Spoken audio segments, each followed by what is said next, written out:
Antes da gente começar a lição 10, e eu quero colocar neste vídeo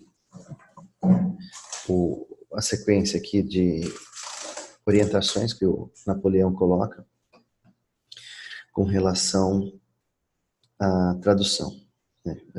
Ele dá algumas dicas muito importantes aqui. Então vejamos, ó. Na letra A. Qual o segredo da tradução do português para o latim? 1. O segredo está na análise sintática, isto é, na verificação da função exata que a palavra exerce na oração. Então é isso que precisamos fazer quando queremos traduzir do português para o latim.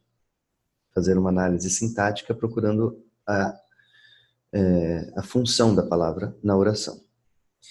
Verificada a função, número 2, veja como é a palavra em latim, a declinação a que pertence, até agora só conhecemos a primeira, e ponha no caso devido. D. E do latim para o português? Onde o segredo da correta tradução? Número 1. Antes de mais nada, devemos, e aqui vem uma coisa importantíssima, devemos procurar o verbo. É a primeira coisa que devemos fazer, encontrar o verbo da oração. Se estiver no plural, o sujeito será o substantivo que estiver no nominativo plural. Já veremos isso na prática.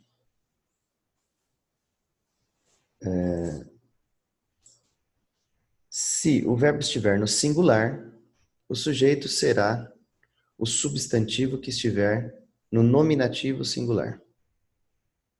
2. Se o verbo latino for transitivo direto, haverá um acusativo, ou seja, você encontrará na frase um objeto direto, que estará em latim, no caso acusativo. E se houver um dativo na frase, será então objeto indireto. Todas as demais palavras serão complementos nominais ou adjuntos adnominais do sujeito. Vemos isso na frase 9. Do objeto, vemos isso nas frases 1 e 6. Ou adjuntos adverbiais, etc. Então veja, essa tem que ser a ordem que você deve usar para fazer a tradução do latim para o português. Recapitulando, primeiro procuramos o verbo para ver se vemos se esse verbo está no plural ou no singular. Se ele estiver no plural, o sujeito vai ser o substantivo que estiver no plural. Se o verbo estiver no singular, nós temos que encontrar o sujeito substantivo que estiver no singular, no nominativo. E aí sim que nós vamos procurar as outras palavras. Se o verbo for transitivo direto, devemos encontrar um acusativo, ou seja, um objeto direto. Se houver um dativo, esse dativo será o objeto indireto. E as outras palavras, elas ficam por último, né? Nós vamos ver que elas serão apenas complementos. Isto é o que se chama ordem direta. Por uma oração latina, na ordem direta, é colocar todos os termos como se a oração fosse portuguesa, o que significa que a tradução deve seguir exatamente, palavra por palavra, a ordem direta encontrada. Não vá, pois, no traduzir do latim para o português, seguir a ordem que as palavras têm na oração latina. Vamos ver aqui o exemplo com a primeira oração do exercício 4. A oração é Poete linguam Graeciae amant. Então, procuramos então primeiro o verbo. Vamos ver aqui. Poetae linguam Graeciae amant. Procuramos primeiro o verbo. Qual o verbo? Amant. Ele é singular ou plural? Ele está no plural. Qual é o substantivo no nominativo plural? Então, nós encontramos aqui que o substantivo no nominativo plural é poetae. quer dizer que já temos os dois elementos principais desta frase, desta oração, que é o sujeito e o verbo, poetai e amant. Amant o quê? Ou seja, qual é o objeto direto? Então, nós temos aqui poetas e amam. Os poetas amam o quê? Qual é o objeto direto? Os poetas amam. Então, nós temos um acusativo, né? Não é Grécia, sim linguam, porque está declinado linguam aqui no acusativo, é objeto direto. Ou seja, os poetas amam a língua. Lembrando que essa palavra está também no singular, linguam. Temos, pois, três elementos: poete, amant, linguam.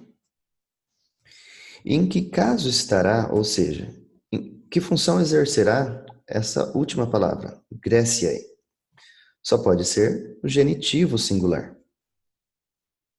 Adjunto adnominal restritivo de língua, porque não terá sentido se for outro caso. Qualquer outro caso que seja, não vai ter sentido nenhum. Então ficaria na ordem direta, ou seja, na ordem que seria em português, né? Poeta, poeta, amant, linguam, Greciae. A tradução então será poeta, os poetas amam a língua da Grécia. Espero que tenha ficado claro isso daqui, né? Outra observação, que é a observação D. Observe que nas orações 3, 4, 5, 6 e 7 do exercício 4 não há sujeito expresso, como em português. O sujeito está oculto e não se menciona por desnecessário. Então, do 3 ao 7 aqui, né?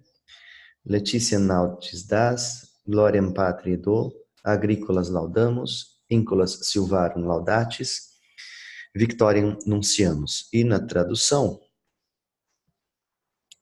não se coloca o sujeito. Dás alegria aos marinheiros, dou glória à pátria, e não tu dás alegria, eu dou glória, nós louvamos e etc. Louvais os habitantes das selvas, anunciamos a vitória. Assim por diante. Para a tradução,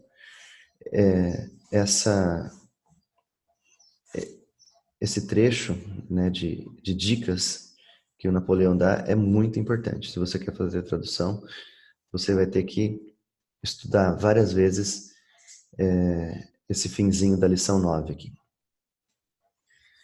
Vamos então à lição 10. A lição 10 é bem curtinha. Na lição 10 nós temos outras normas de tradução. Quando numa oração existem dois objetos, um direto, acusativo, e outro indireto, ou dativo, o indireto costuma vir antes do direto. Então, vejamos o exemplo. As trombetas anunciam a batalha aos marinheiros. No português, batalha, que é o objeto direto, vem antes de marinheiros, que é o objeto indireto. Mas em latim acontece o contrário. Vejamos. Tubae, nautis, pugnam, nunciant. Ou seja, o dativo, que seria o objeto indireto, marinheiros aqui, nautis, ele vem antes do pugnam, batalha, que seria o acusativo, ou seja, o objeto direto. O adjunto adverbial de companhia, que em português vem sempre antecedido da preposição com, coloca-se em latim no ablativo. Também com essa preposição, que em latim é cum. O adjunto adverbial de companhia, como quase todos os adjuntos adverbiais, coloca-se antes do verbo. Vejamos. Em português, as rainhas passeiam com as suas criadas. Em latim, reginae cum ancilis ambulant.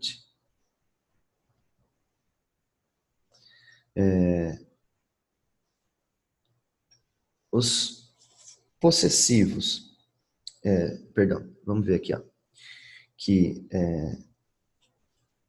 criadas foi aqui então para o ablativo, né?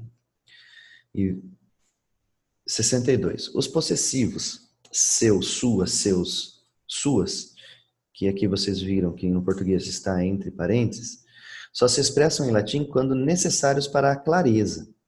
No exemplo do parágrafo anterior, o suas antecede criadas, não foi traduzido por não ser exigido para a clareza da oração.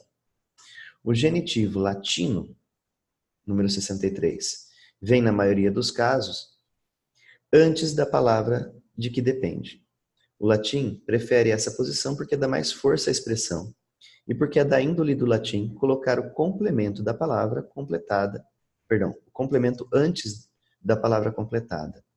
Esta regra, como todas as regras de posição, não é absoluta. Vejamos o exemplo aqui. No português, as penas da pomba. No latim, columbae penae. Está aqui da pomba, o genitivo, antes as penas, né, do nominativo que completa aqui, que é completado. Então, fica em latim, ao contrário, columbae penae. Muito obrigado por ter acompanhado. Nos vemos na próxima lição.